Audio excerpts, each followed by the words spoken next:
Olá, eu sou o pastor Andrezinho, um dos pastores do Ministério Palavra de Vida. A convite dessa rede de ensino, eu venho conversar com vocês a respeito de música e a Palavra de Deus.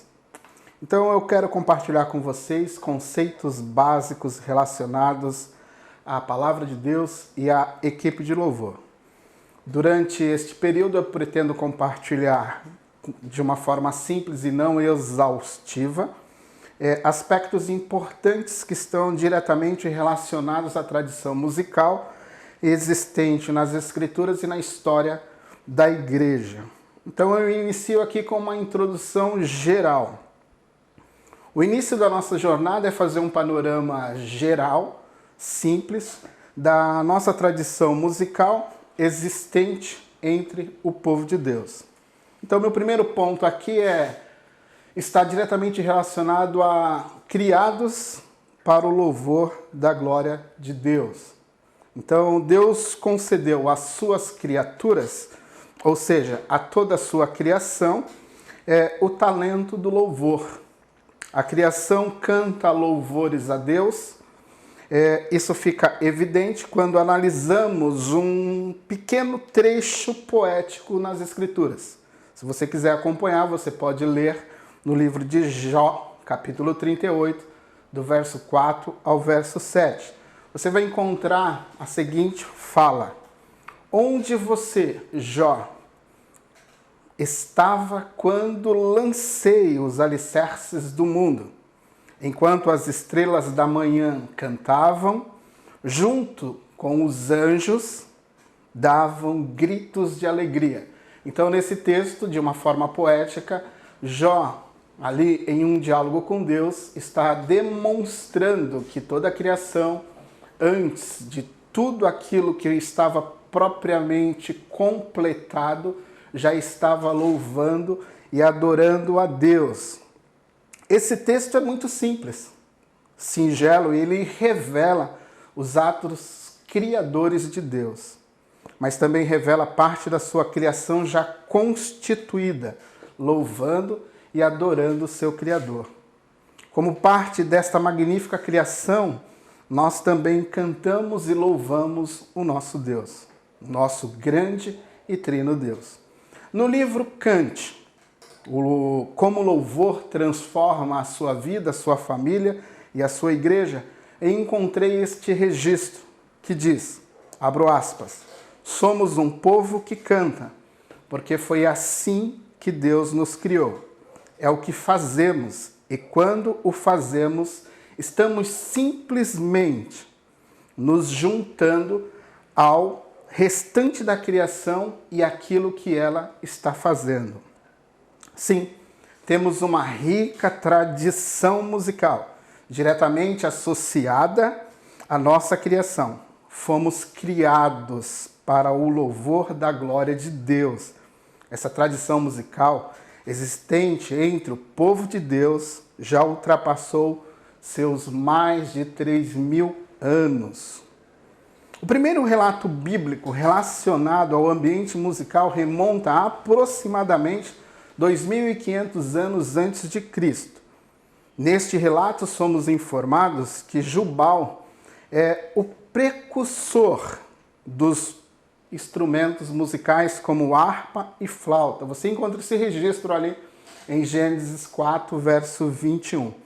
Naquela região da Mesopotâmia, onde o povo judeu por muito tempo habitou, segundo alguns arqueólogos, há evidências arqueológicas que revelam a existência de instrumentos musicais que vão datar mais ou menos 4.000 anos antes de Cristo, como, por exemplo, a flauta de sopro. No Egito, um trabalho minucioso relacionado à arqueologia foi realizado e, através dessas escavações, os arqueólogos encontram diversas pinturas em paredes de templos e palácios que continham desenhos de instrumentos musicais datando possivelmente o 3º milênio antes de Cristo. Literaturas antigas relatam que os instrumentos musicais e os cânticos eram utilizados para acalmar espíritos, ou para acalmar o espírito humano, invocar deuses e também cadenciar a marcha de um exército. A música foi empregada em toda a antiguidade, quer para estimular o bom espírito, quer para expulsar maus espíritos.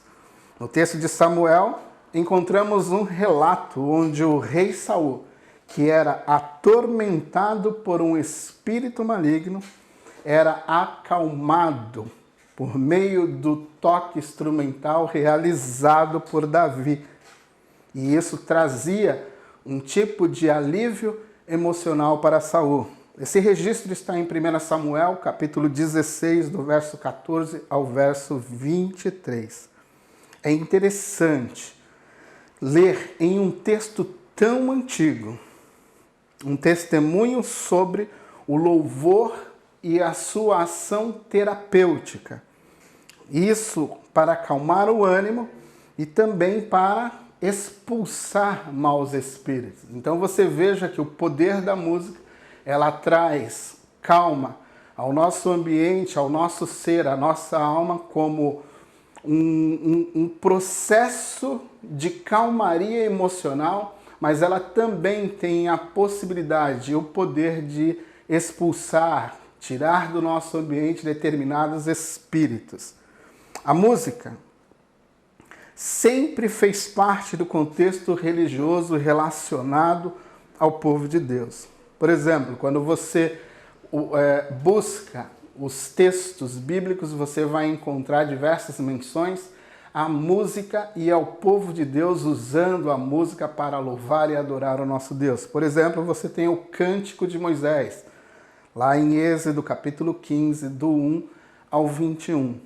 Você tem, por exemplo, um texto amplo chamado Livro dos Salmos, onde você tem uma mescla de orações e louvores a Deus, assim como um sistema de adoração ali implantado dentro desse livro. O livro dos Salmos é o grande inário dentro do coração da Bíblia.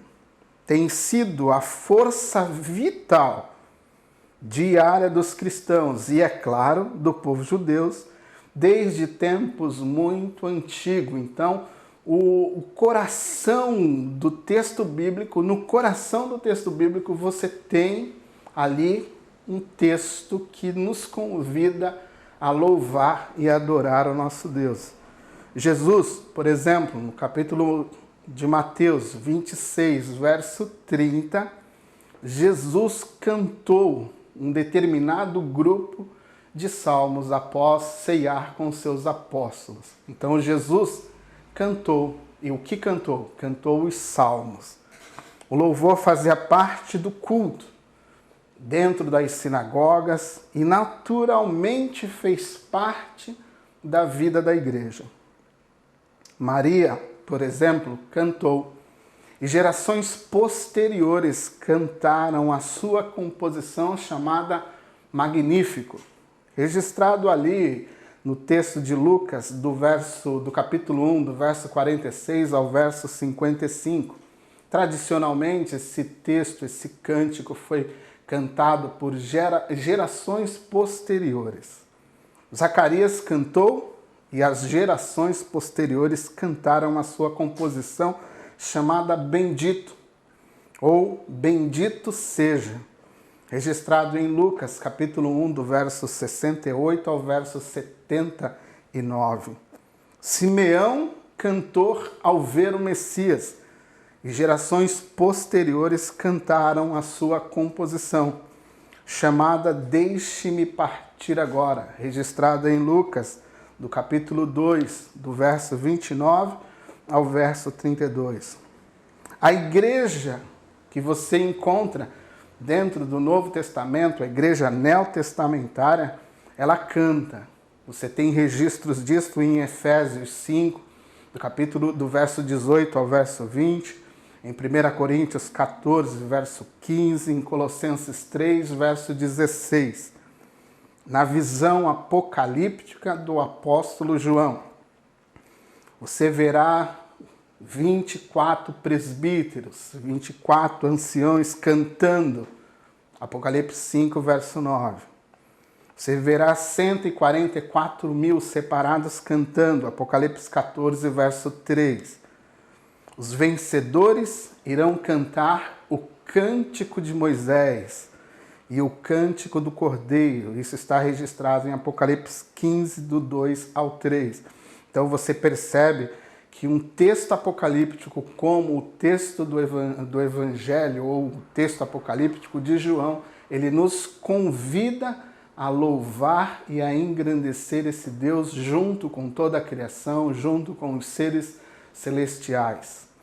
A música, tanto vocal como instrumental, ela foi usada dentro do contexto e do serviço religioso dos hebreus e isso também foi adaptado pela igreja. A igreja também trouxe para dentro do seu ambiente litúrgico a música. A música faz parte da tradição da igreja. A música faz parte do nosso contexto litúrgico. O canto congregacional é uma das maiores e mais bela ferramentas que recebemos para declarar a excelência, a majestade e a grandeza deste nosso santo e trino Deus, fortalecendo a sua igreja e compartilhando com o mundo a glória de Deus. E tudo isso por meio do louvor e da adoração através do cântico congregacional. Através dos salmos, dos hinos, dos cânticos espirituais, os hinos cristológicos, a igreja foi cantando e foi adorando o seu Senhor e Salvador Jesus Cristo. Isso você pode perceber em Efésios 5, 19 ou Colossenses 3, verso 16. Através destes hinos, salmos e cânticos espirituais, a igreja neotestamentária estabeleceu também um princípio muito importante, usando os cânticos como forma didática para transmitir as verdades profundas relacionadas ao Evangelho. Então, o cântico não só serviu como um instrumento de exaltação ao nosso grande e santo Deus. O cântico também serviu para ensinar a igreja a acreditar, a aprofundar o seu relacionamento através da exposição do Evangelho por meio do cântico, aprofundar esse relacionamento com o seu Cristo, com o seu Senhor e Salvador Jesus Cristo. A igreja neotestamentária, ela proclamou a mensagem do Evangelho, ela estabeleceu credos e breves confissões de fé através do cântico congregacional. Alguns credos primitivos eram simples com uma fórmula bem básica, como, por exemplo, aquela fórmula famosa que você encontra em várias epístolas: Jesus Cristo é o Senhor. Provavelmente eram estas as palavras pronunciadas por um novo convertido no seu ato de batismo. Outros credos poderiam conter 2 ou 3 afirmações diretamente relacionadas à fé cristã. Por exemplo, Paulo diz: há um só Deus, um só Senhor, um só mediador entre Deus e os homens, Jesus Cristo. Existe uma grande possibilidade deste pequeno fragmento ser um antigo credo primitivo, algo que a igreja desenvolveu no decorrer dos anos de sua existência. Ele foi registrado pelo apóstolo Paulo em sua epístola a Timóteo, no capítulo 2, no verso 5. Isto, possivelmente, esse fragmento, esse pedaço de hino, possivelmente ele foi cantado por vários períodos dentro da comunidade cristã primitiva. Uma profissão de fé muito bem detalhada e relacionada diretamente com a obra do nosso Senhor e Salvador Jesus Cristo é apresentada pelo apóstolo Paulo no texto de Paulo aos Filipenses, ou a epístola de Paulo aos Filipenses, no capítulo 2, do verso 6 ao verso 11. O famoso hino que diz que todo o joelho se dobrará diante do nosso Senhor e Salvador Jesus Cristo. Possivelmente, alguma destas fórmulas, elas eram cantadas nas cerimônias de batismo ou nas celebrações dominicais. Sim, o cântico durante muito tempo fez parte da liturgia e isto era algo normal. A igreja proclamou e a igreja cantou o Evangelho. A igreja proclamou e adorou o Senhor e Salvador Jesus Cristo. E isso faz parte da liturgia tanto judaica como da liturgia cristã. O cântico fez parte e faz parte continuamente da nossa vida, da nossa existência. Como foi dito no início, fomos criados para adorar. Por intermédio da música, o povo de Deus conversou com Deus. Por exemplo, isso está bem claro no texto de Salmos.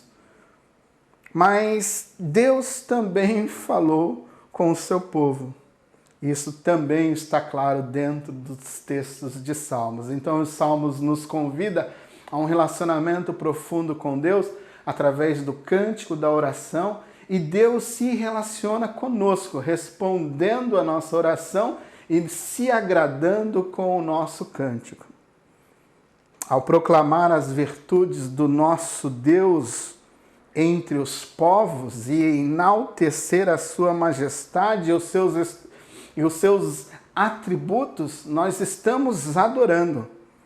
Mas também devemos destacar que quando proclamamos e enaltecemos os atos poderosos de Deus entre os povos, nós estamos louvando. Então, adorar é contemplar tudo aquilo que Deus é. Adorar é contemplar, é perceber a beleza e a majestade do ser de Deus. Louvar é engrandecer os seus feitos, a sua obra redentiva, os seus milagres, a sua intervenção a favor do seu povo.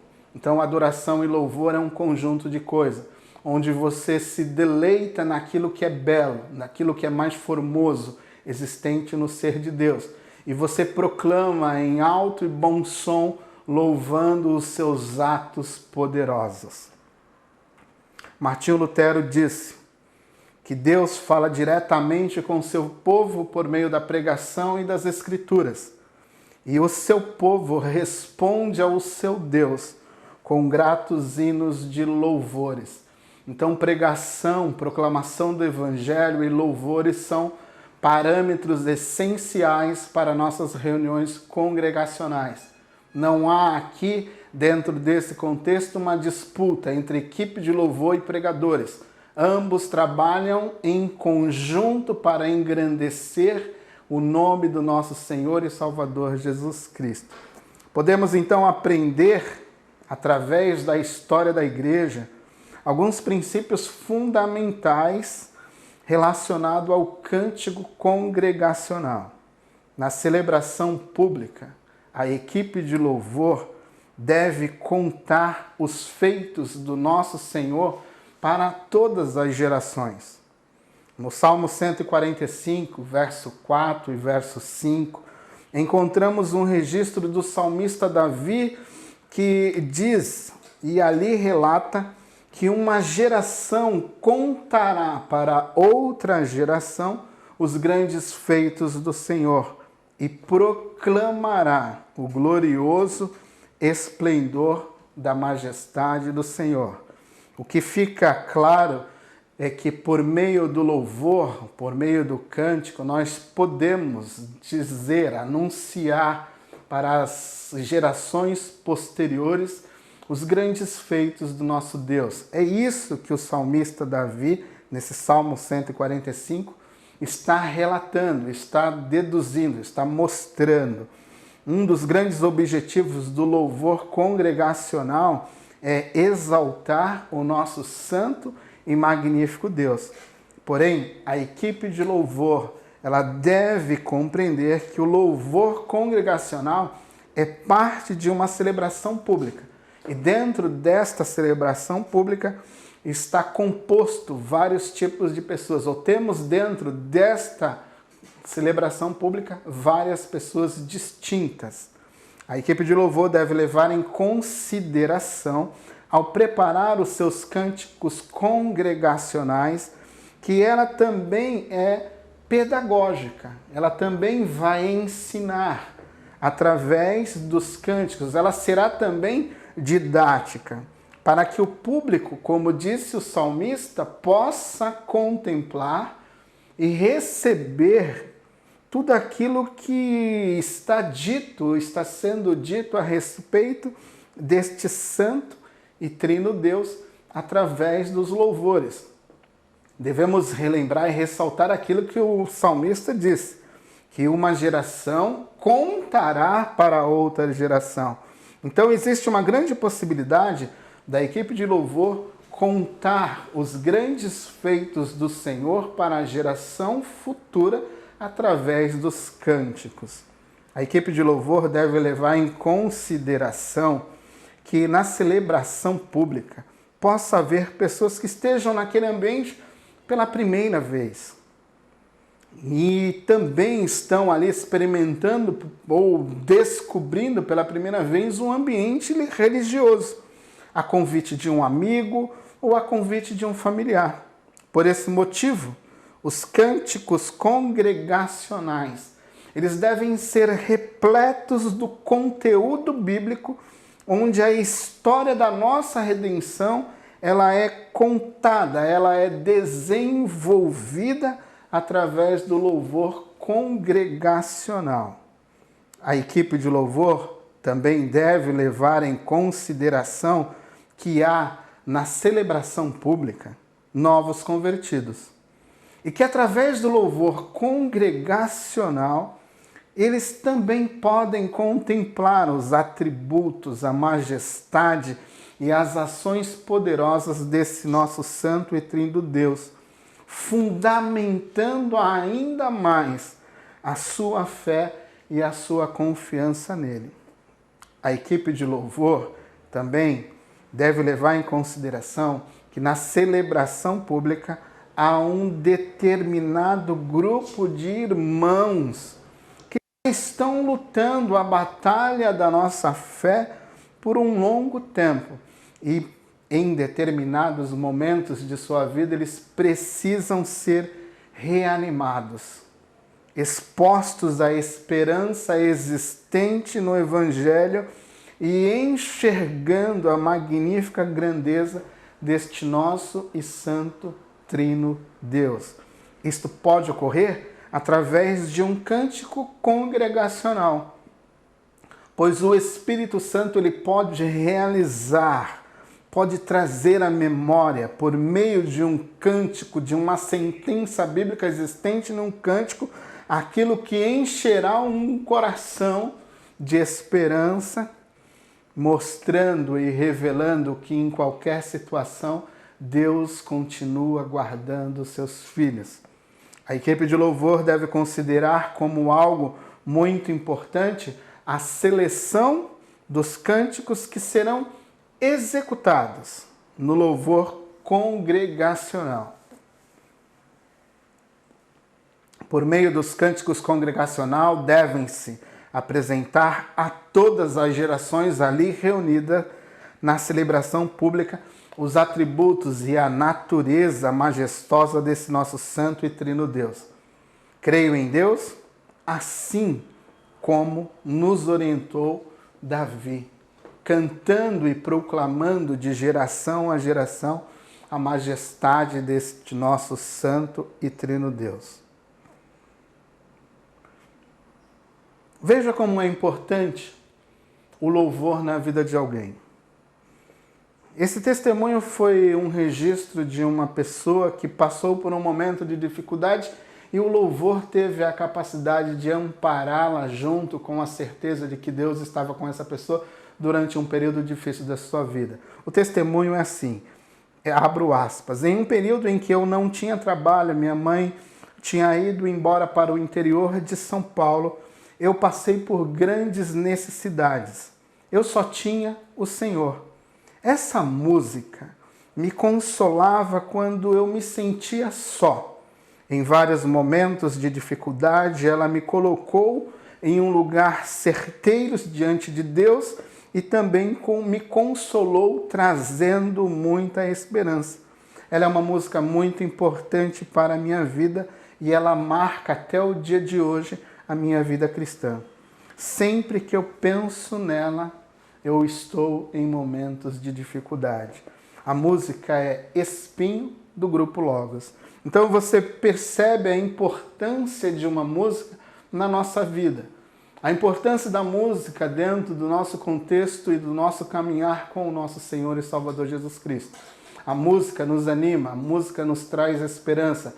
E a equipe de louvor ela tem que entender que dentro desse contexto e dessa importância, ela tem que ter uma música bem preparada, bem escolhida, cheia do Evangelho, cheia de certezas bíblicas, para que o Espírito possa aplicar todas estas verdades ao coração daquele que está nos escutando.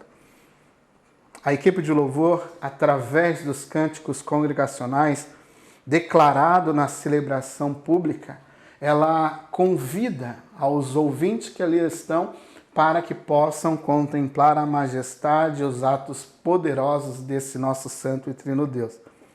O louvor de Maria, por exemplo, lá em Lucas, capítulo 1, do 46 ao 55, ele está repleto de referências que estão relacionadas diretamente aos atributos do nosso Santo e Trino Deus. O louvor de Maria, ele é um belo louvor, ele é um belo poema que foi declarado por uma jovem judia, que tem como um pano de fundo as antigas narrativas do Antigo Testamento, que são a base ou que estão na base do seu belíssimo louvor. Há muita semelhança entre o Cântico de Maria e o Cântico de Ana, registrado em 1 Samuel 2, do 1 ao 10. O Cântico de Maria fala de esperança, assim como o Cântico de Ana. O Cântico de Maria, ele apresenta a Deus como um grande Salvador, poderoso, misericordioso, provedor e auxiliador. Todas essas coisas você encontra dentro deste magnífico louvor. Maria, através deste cântico, ela relembra, ela traz à memória que Deus se lembra dos oprimidos, que Deus defenderá o seu povo por intermédio do grande Messias. Então, a Maria, ela tem dentro desse contexto e deste poema uma única certeza: o Messias vem e o Messias vai nos salvar. Então, isso tudo baseado em um pano de fundo, em textos, em sistemas religiosos, dentro do contexto em qual ela está inserido, ela vai puxar para fora, ela vai entoar esse cântico, esse poema diante das pessoas. O Cântico de Maria, ele tem como um pano de fundo uma esperança messiânica, uma esperança apocalíptica. Ele é repleto de verdades bíblicas. Tudo isso é um indicativo e tudo isso nos auxilia. Tudo isso auxilia a equipe de louvor a selecionar suas canções, levando em consideração a esperança escatológica existente na mensagem do Evangelho. Através do cântico e do louvor, a equipe de louvor traz para a sua comunidade a esperança que existe no Evangelho, a certeza de um Deus que é poderoso para mudar qualquer situação. A equipe de louvor, então, deve selecionar louvores que revelam a majestade e os atos poderosos deste Santo e Trino Deus. O Cântico de Maria é um cântico que surge de um imaginário religioso riquíssimo de uma tradição judaica, que carrega dentro dele uma esperança messiânica profunda. O louvor congregacional executado, bem executado nas celebrações públicas, ele deve apresentar a majestade, os atributos deste Santo e Trino Deus. mas também apresentar a profunda esperança que a igreja carrega, aguardando o retorno do seu Salvador. O cântico de Zacarias, por exemplo, em Lucas 1, do 68 ao 79, ele se assemelha a uma profecia descrevendo o ofício de João Batista. A sua missão ela pode ser resumida na proclamação que apresenta, ou aquele que apresenta o caminho do Messias. D.A. Carson, em seu comentário sobre o uso do Antigo Testamento no Novo Testamento, ele diz assim: o cântico de Zacarias não se concentra em João, mas como um indivíduo, mas em Deus e em seus atos poderosos a favor do seu povo. O cântico de Zacarias destaca a ação poderosa de Deus encaminhando o seu profeta que anuncia o caminho e as veredas do grande Messias que virá, para libertar o seu povo como um grande plano de fundo que relembra ali a caminhada entre o Egito, o deserto e o grande êxodo de Israel. O cântico também destaca a profunda misericórdia de Deus que faz brilhar a sua luz entre um mundo de trevas diante de um mundo que está morto. A luz de Deus há de brilhar entre os gentios. E isso o cântico de Zacarias relembra. O cântico de Zacarias é uma rica fonte que declara a missão do nosso Senhor e Salvador Jesus Cristo. O cântico de Zacarias mostra Jesus como o grande libertador, como aquele que irá libertar o povo pecaminoso, o povo pecador de seus pecados, de uma grande maldição. Ele vai libertar esse povo do poder do pecado e da influência de Satanás e encaminhar este povo para a Nova Jerusalém. Isto tudo tem como um pano de fundo uma referência ao Êxodo, a transição da saída do Egito em uma entrada para uma nova Canaã, um novo tempo, um novo período, uma nova cidade, uma nova terra. Então, eu concluo aqui com um outro testemunho para você perceber o poder da música, o que a música pode fazer. E uma música repleta da palavra de Deus, ela é capaz de mudar o coração. Abro aspas, diz assim: eu era muito novinha.